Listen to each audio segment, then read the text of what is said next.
Para talagang drag me to hell ang eksena mga kababayan. Itong ginawa ni Larry Gadon aka Haka-Haka, ang ating Presidential Advisor for Poverty Alleviation, na nagsabing ang kahirapan daw mga kababayan ay haka-haka lamang. At ngayon, alam naman natin itong si Gadon na na-disbar ito sa Korte Suprema. Dahil masama ang bunganga bastos! Ngayon mga kababayan, tila nananabla. At sinampahan po niya si VP Sara Duterte mga kababayan ng disbarment case. Coming from the disbarred lawyer din mga kababayan. Mia. At ang kanyang reason dyan is mentally incapacitated daw si VP Sara. Retarded, kumbaga. Wala na daw sa sariling katinuan.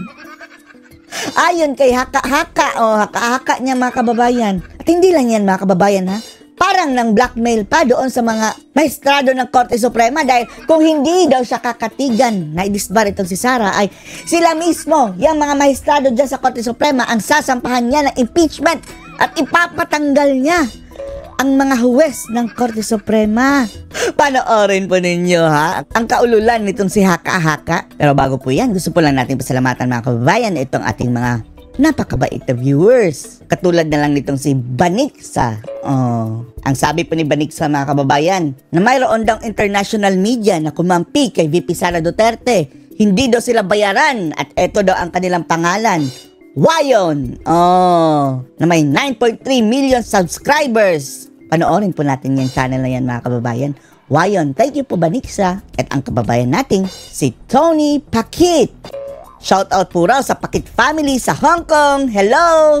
Duterte tayo for life! Walang iwanan! Sabi ng kababayan natin si Tony Pakit. Solid Duterte mga kababayan mula noon hanggang ngayon, hanggang sa katapusan.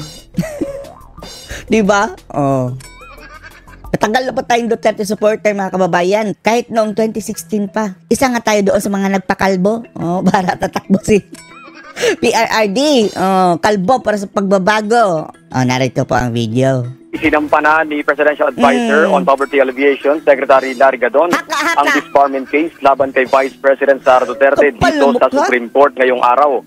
Ituan niya ay may kinalaman sa pagmumura at pagbabanta sa buhay ni VP Duterte laban kay Pangulong Ferdinand Marcos Jr. Hindi ba alam ni Gadon na itong word na jutang ginemes, yung word na yan mga kababayan, ay mayroon ng ruling ang Supreme Court dyan? That is a part of freedom of expression.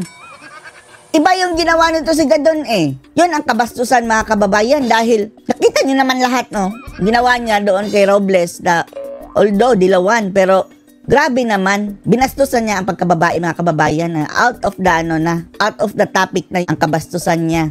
First Lady Liza Araneta Marcos at House Speaker Martin Romualdez. Ayon kay Gadon, dapat kumilos ang Supreme Court at the irony mga kababayan na ang gusto magpatanggal kay Sara ay etong natanggal na, na-disbar na.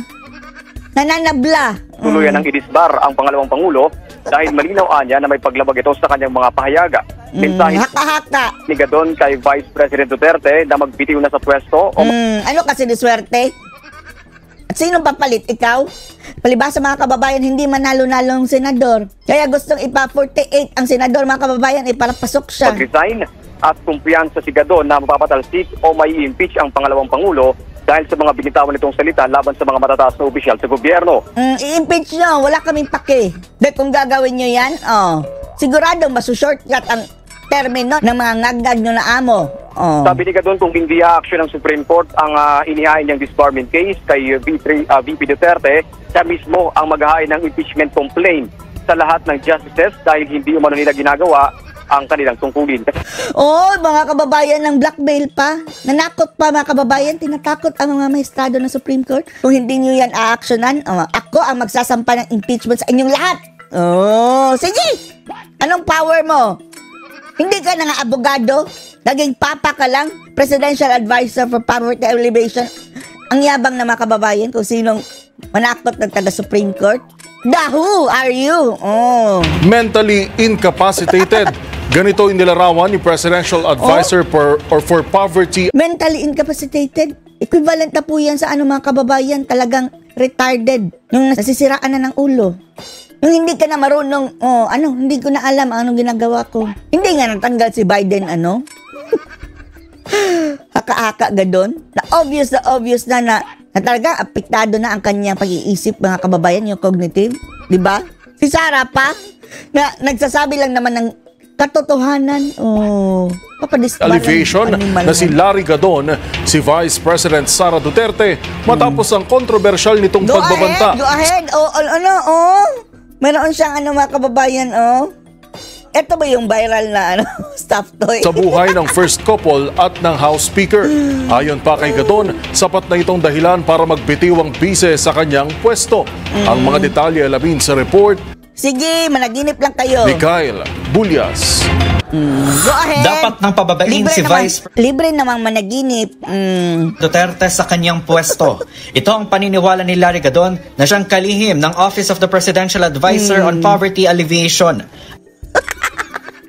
Parang si Mr. Bean na tumaba, no? Ayon kay Gadon, mentally incapacitated na si VP Sara.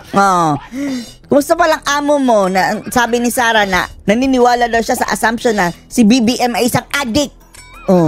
Di ba yan ang apektado ang utak dahil nasira na dahil sa droga? I-check mo, Gadon. Madali lang naman ito i-counter, mga kababayan. Ang sabi ni Sara, pag kayo mag-alala, kung gusto nyo magpa-psychological test ako, magsubmit lang si Sara ng psychological test doon sa Supreme Court. Tapos na yan. Madali lang yan. Kasunod ito ng ginawang online press briefing ng ikalawang Pangulo kung saan hindi lang niya pinagmumura, sinabi pa nitong may nakausap na siya upang patayin sina Pangulong Bongbong Marcos. Dahil mga kababayan, ang premise ni Sara doon, dahil mayroong threat sa buhay niya. Operation Romanov daw, mga kababayan. Diyos mio. Kumuha daw ng something international na hitman. Ganyan sila ka-desperado, mga kababayan. Subukan niyo lang kay Sara. Diyos mio. Kaya nilang magbayad siguro, mga kababayan, dahil sa dami ba naman ng pera ngayon kontrolado nila?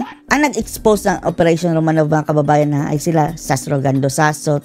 Pero nakarating na din yan kay VP Sara Duterte. First Lady Liza Araneta Marcos at House Speaker Martin Romualdez sakaling may mangyaring masama sa kanya. Sakaling, ibig sabihin yan, kung walang mangyayaring masama kay Sara, wala rin mangyayari kay Ngagdan. Plano ka magpapatay ng Admiral. presidente, pati pamilya ng presidente, papapatay mo.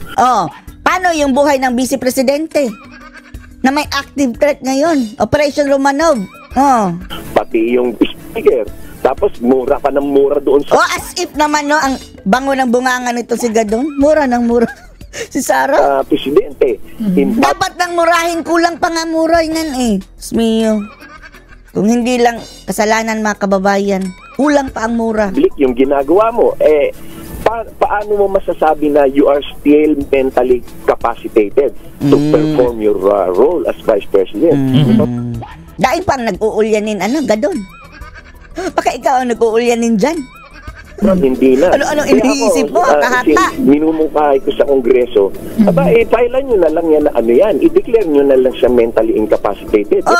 Who are you to declare? Doktor ka ba? Hindi. Mag-elect kayo ng bagong Vice President. Sige. Eleksyon ulit. Payag kami. Pati sa presidente, ha? Tingnan natin kung mananalo pa yung ngag-ngag nyo. Bilang Poverty Alleviation Secretary. Diba? Bilang Poverty Alleviation.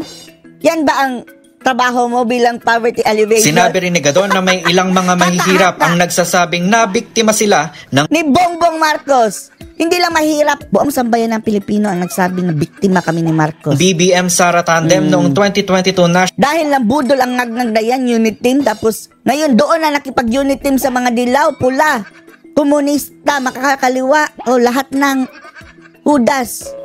Pati nadadurugista, sabi ni Sara. National elections. Umaasa kasi anya silang magiging mabisang katuwang ni Pangulong Marcos si VP Sara, pero taliwas. Sino ba nang away kay Sara? Di ba kayo? Pabiktim ang mga ungas sama nito sa kasalukuyang nangyayari. Samantala, naniniwala naman si Gadon na hindi magdudulot ng kaguluhan sa bansa sakaling i-impeach si VP Sara. Subukan nyo lang.